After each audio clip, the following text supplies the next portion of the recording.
She's being prepped for surgery. The hell you mean, surgery? The doctors tell me the cordyceps, the growth inside her, has somehow mutated. It's why she's immune. Once they remove it, they'll be able to reverse engineer a vaccine. Ellie's immunity to the cordyceps fungus is central to the plot. The Fireflies believe that if they can extract her immunity, they can create a cure to end the fungal apocalypse. But how realistic is this idea? Can Ellie's immunity really create a cure, or is it an impossible task, even if the operation succeeded? Let's break it down. First, let's talk about immunity. Ellie's immune response might be her body's way of rejecting the virus, or perhaps something unique in her biology prevents the infection from taking hold. In the real world, immunity to a virus is usually specific to the virus itself.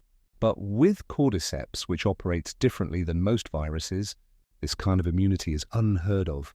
So, what would the Fireflies have to do to make a cure? The idea is that they would take Ellie's brain tissue, specifically where the infection might have been fought off, and somehow use it to create a vaccine or cure. But here's the first problem.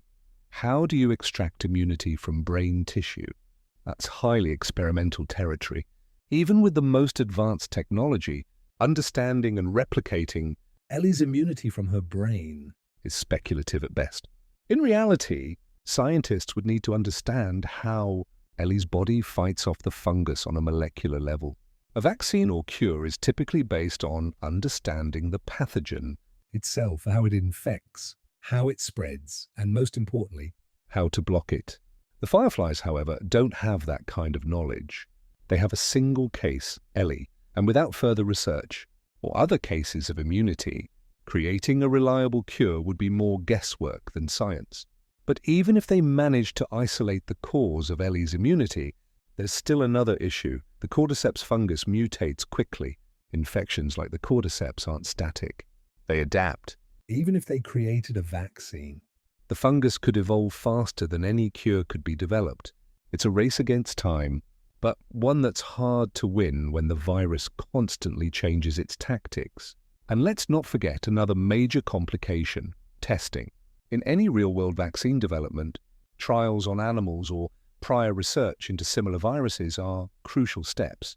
But in the world of The Last of Us, the Fireflies have little to no data on how the virus behaves outside of their experiments on Ellie without prior, successful trials.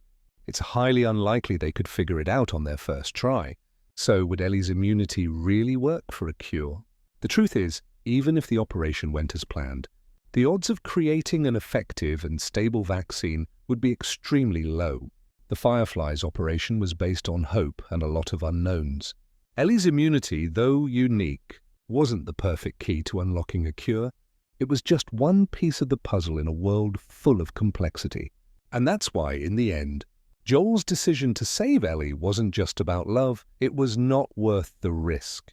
Would you sacrifice someone for a cure that is not guaranteed? I know I would never.